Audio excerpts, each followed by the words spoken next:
Hello there. Welcome to the Fireside Chat for August 2020. I'm glad you're with us today. We're going to talk about several items. I'm going to start out with a list of things that I think you'll be interested in, and then I'll get to a few specific questions that were sent in to me as well. Let me first start out by telling you the bad news is that our beautiful red oak in front of our Ginyard mansion is finally coming to the end of its days. This oak tree has lost two major limbs in the last few weeks. Fortunately, nobody was hurt. Nobody was there when the limbs fell. But we've had our tree surgeon back out to look at it a final time, and he has pronounced the bad news that the tree is dangerous and will continue to be dangerous. So coming up soon, we'll be taking that tree down. We have taken steps to have the trunk of that tree moved to a sawmill where we can have that wood cut and dried. And we will hope that we will come up with a project to make something from that tree that can stay at Still Hopes from now on and be a memorial to its life with us. Many have said that it's older than the mansion. I'm not really sure about that, but once we cut it down, we're going to be able to tell exactly when it was born. That's the sad news, but it's going to make us safer, and we'll find another tree to go back in that spot and get something growing back in as soon as we get this red oak taken down. Next, I've had a few questions about chimney repairs that are going on. Currently on building 6, apartment building 6, they will be moving to apartment building 5 after that. These chimneys are now about 14, 15 years old and are beginning to develop some leak issues, and they are being repaired so that will not continue to be a problem. So you see scaffolding up there. Those chimneys are way high up, pretty hard to get to, but it's taking some scaffolding built around them, and then the process that will hopefully make them where they will not have future problems or future leaks for a long, long time to come. Also want to let you know that we're trying to install some sidewalks back near the maintenance workshop and that upper pond that would head over all the way from the upper pond around to the Rose Garden facility. Rain every day is slowing that process down, but the forms are there and it's ready as soon as we get a clear day and we know we can pour the concrete and have it not be damaged by rainfall. Things are going on with schools and Still Hopes, and I'm sure you've heard some of that talked about. Just wanted to clear up some things and be sure that we're all on the same page together. Still Hopes does still intend to provide a child care facility and an after-school program for our staff's children, but that is not what we're doing right now. We had that project ready to go into fund development. We intend to raise funds to construct that building, and things just didn't work out for us just at the time we were going to launch that campaign.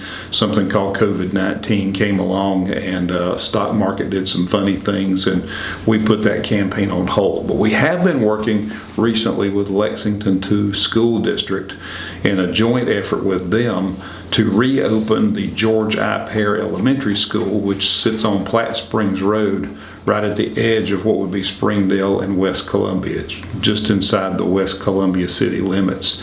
That's a closed school building that hasn't been used for a couple of years, but we're bringing that back to life to create a program for our staff and for the school district's staff to be able to have a place and a way for their children to get a good structured environment to learn in during these hybrid school days or virtual school days that the school district will open back with on September the 8th. That's different than our child care program. That's something we're going to do for now, something to immediately help with the issues that our staff are having with how to handle and care for their children during the day while they're trying to be at work and the child's trying to be at home listening to a computerized version of their teacher delivering classes. So we hope that's going to help, and we hope it's going to work, and hopefully that'll keep our staff able to work and stop us from having staffing shortages as a result of a hybrid school plan. So one more thing I'd like to add about that process is that as we developed this program, we talked with the United Way about ways to help us fund the startup of that program, and they connected us to the Boys and Girls Clubs of the Midlands, who has been running a similar program for the summer for essential workers, and that program was about to end. So we have now partnered with Boys and Girls Clubs, and they will actually be the ones who are operating that program for the benefit of Still Hopes and for Lexington 2 School District. And once those needs are met, the rest of those slots that are open will be made available to other healthcare workers and other educators, as well as other folks in the community. Next, I want to talk a little bit about a definition for the notion of couples. We recently started a program in our dining room where we slid a couple of tables together so that a couple that lives together and is together all the time could sit closer than 6 feet and have lunch or dinner with someone, another couple or an individual on the other side of that table that is 6 feet away. So it gets a little bit cumbersome to talk about, but the idea that we've come to as we talk about this is that couples in this regard can be people besides married couples who live together in the same apartment. We have residents that are same-sex ladies who are really close friends with each other, spend a lot of time in one another's apartments, and are socially distancing from everybody else and are isolating themselves and doing all the things they should be doing, the same as a couple that lives together are doing. We don't want to exclude something like that. And we've also got heterosexual couples, the same thing. They spend time together and they're living here in an isolated situation. So we have redefined couple for this purpose to be those people who spend that kind of time together and have those sorts of close relationships that we know can be safe. Visiting with one another and having dinner with one another 6 feet away from another couple in the dining room so they can have some conversation and socialization. Now, socialization is mighty important, and we want to find ways to build bridges to that, not to set up more impediments to it. Another part of today's discussion has to do with questions that came to me about these outside visits that we allow. At the same time, we've got signs down at the forest that say that only residents are allowed in the forest. So we put those signs up to really stop community folks, like from the apartment complex below. We had a few people that would drive over to walk their dog or to exercise in our forest. So that's who we've really tried to stop from doing that. So I just want to clarify with you today that for residents who have outside visitors that come here to see them, they're fine to visit in the forest. Again, we just continue to say 6 feet of distancing for social distancing, and wear those face masks and cover your nose and your mouth. But the forest is as open as any other outdoor space. It still is for those sorts of visits. Now, I think I'm ready to move to the questions that were put to me for this fireside chat, and I'll try to do that the best I can. We have, first question is, we will have an appreciable excess with our food allowance this quarter. This is a specific person talking. We do not want to lose this excess, of course, and we don't need to purchase all that in wine. We suggest that our excess be either rolled over to next quarter or be used for our guests when the system is back in play with the dining room functioning. I doubt if this excess is unique to us. And that's really the question. So the answer to that is we haven't changed prices on meals. So we understand that you're probably having an excess show up on your food allowance as this program that we're having to run that's different goes on and on. If we'd seen how long it was, maybe we'd have handled this a little bit different from the beginning. But we've allowed you to continue to have a pretty good food program, but obviously there is going to be some excess that you can't have outside visitors in, which is part of how you use that money, and that makes things different. But our costs have gone up considerably because of all the paper and plastic products and styrofoam and all those things that we're having to use. So I can assure you there is no money left over if we're going to talk about the money that's being spent on the Still Hope side to provide your food program. So while you may have some excess left in that food allowance, which is you really shouldn't look at as money. I've had this conversation so many times that's an allowance that gives you flexibility on where you go to eat food and to use that allowance. But our costs have remained the same, and in fact our costs have gone up. So there is really no excess to talk about. So I don't expect that we're going to be rolling anything forward or do anything differently than what we have done. What we should have done, if our vision could have been clear from the beginning, is we should have repriced all of the meals to cover all that paper and plastic, which we have not done. So that's what's creating what looks like to you an excess and what looks like to me a deficit. Hope that makes that make more sense to you. I also have a question here about, for the past 2 Sundays, a church service has appeared 30 minutes late. This must be due to failure of equipment or failure of the operator. We feel the service is very important here since there are so many Episcopalians as residents, and the lateness of services discourages participation. Since many other programs on our local TV channel operate without fail, we see no reason why this could not be true for the church service. We're in the throes of trying to figure that out for ourselves, and what we've realized is we film that ahead of time. It is not filmed live. So as it's filmed ahead of time, it's uploaded and has been uploaded to a third-party vendor that then we call on it to be downloaded on Sunday morning at the right time to be watched. But that puts us in a position where we're beholden to this third party. So we figured out a way where we don't need the third party because they have disappointed us a couple of times and it hasn't been ready for us when it's supposed to be ready. So we're now handling that in-house completely, and it should be, even as I'm talking to you, it should be fixed. So you should not have seen that happen on the Sunday just past before this conversation today, and that hopefully will have been the case.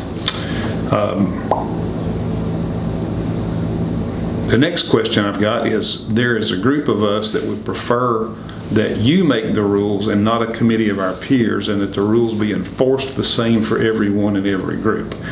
So I'll start with the second half first. Our enforcement of the rules will be and will continue to be the same for everyone in every group. However, I do understand that there are a lot more residents here than there are staff to police what's going on. So I can't enforce the rules without any infractions if people decide they want to violate the rules. Only if we know about those can we address them. So if you see a specific rule that's being broken or that you think is being broken, what you need to do is bring it to our attention. You can take that to Tacey Goheen, or you can bring that to me directly, or you can bring it to me through Stephanie Parker. But we can only fix what we know, so be sure that you let us know if you see things that are giving you pause or causing you concern. As to the idea of you'd rather see me by myself make the rules, that's just not the way that I want to do business. I think I have seen again and again by using this Operation Safe Journey team where they have listened to what I'm talking about and what I'm thinking about and have asked me questions and have made comments and points that have made those things turn out better. And that's what I'm going to continue to do, because I think I give you better outcomes and better answers by asking other people some questions and getting some reaction from some of those folks before we bring things into a hard rule. So hopefully that makes sense to you. It certainly makes sense to me. It's also, I would say, not unlike what our governor has done by forming the group that he called Accelerate South Carolina. He could have sat in his office and done that alone, but he chose to bring a group of people together because he knew that that group of people would come up with better answers and that it would be less likely to fail if he got multiple people's input. Same thing here. Next question. Since there are positive COVID tests at Still Hopes, why are apartment and cottage residents and staff not being offered COVID testing? So the answer to that would be many folds, but from Still Hope's perspective and vantage point, we are given some ability to get some tests, and those tests are coming to us through DHEC. They have to do with the licensed part of our business, and we're following their guidelines there because they're the ones who are driving the train. On everything else, we're following the CDC's guidelines. Testing, if we try to do that when we cannot get the test, is very expensive. And that's another part of the answer, is that it's unaffordable for us to think about testing everybody all the time. The third one is, there are public test sites set up, and those are advertised, and you know about those. So if you specifically want to be tested, there are many drive-through places where you can go and get that test done. And if you do it that way, then there isn't a cost for that. So I would encourage you, if you want a test done, that's a good place to go. Many doctors' offices also do the test, and many of them will bill back against your insurance, and you'll be left with a copay. Still, it is not able to do that, and the test prices that we've been given are from $80 to $100, and the turnaround time is about 7 days. In other words, we would spend almost $100 to do the test, and by the time we got the results back, enough time would have elapsed that if you were sick and positive, we would already know it because you'd show signs and symptoms. So that's the issue we've got. We are following every CDC guideline and doing everything we can to keep Still Hope safe. And I think that shows with the low number of incidences we've had of any problems with COVID. Next is review what we cannot recycle or what we can, whichever one of those things is easiest. And the note was that the recycling information we put out in the new resident handbook doesn't actually match what the tomato palms posters and flyers say. So the clarification for that is, what you need to do is follow what the posters say in the recycle rooms. Those are correct. They will always be the most correct because the people who are picking up the recyclables are the people who make those posters. So they're going to match what they expect to be able to recycle. We will get out an amendment, a page for you to replace in your handbook that updates that, and that'll be coming out to you soon. Now we have got a question about, can you talk to us about the status of Hopewell, the new apartment building, with some specific questions. Are there any units available in that building now? The answer to that is that there are 14 units available in that building now. We've had other turnover on campus, and some folks who were committed to the Hopewell project have decided to move in faster and have gone ahead and moved in. And we've had others that have had health changes and are unable to continue to move into that building. So there are 14 of those that are available. Everything available in the building is 2-bedroom and 2-bath, and the square footages range from the smallest that's available 1,350 square feet, and the largest available 1,839 square feet. And we're asked about an updated move-in date. There have been a couple of delays, COVID related. The cabinet manufacturer is in the state of Texas. Texas has had a real surge with COVID, and they lost a few weeks of ability to run the plant where they're making the cabinets. So the cabinets are going to get here a few weeks late. That is pushing the completion date for that building into mid-January. What work's being done inside and how far along are they? Work's being done a lot in the building. They're, as I've said before, they're building the building from the top down so that they can bring the contractors down a floor and out, down and out, down and out, so that once they finish a floor, no contractors back walking through that floor doing work, trying to get through with another floor. We have paint on the walls on the 4th and 5th floor. We have all of the trim, doors and baseboards and door trim, all that is hung down through the 3rd floor, and the building's progressing nicely. So other than the cabinet issue, we're pretty much on time. The only other issue that is going on, and we've been told it will not delay the building, is that Major appliances are a little bit slow to come out as well. Same reason, COVID in plants where these appliances are made has slowed down their ability to produce. So they're coming out in 1s and 2s where they used to come out in 8s and 10s. But again, we've been told there's plenty of time. We started buying those early, so we've been buying them every time there's 2 or 3 ready. We buy them and they'll be here and they'll be ready to go. Next question is, what's happening at the Farm Bureau next door? Have they closed? To our knowledge, the Farm Bureau is up and running and alive. Many of their workers are working from home due to the COVID-related illness. I've been inside their building. It's been several years, but in their building, it's one big open space on each floor. It's lots and lots of cubicles and people very close together.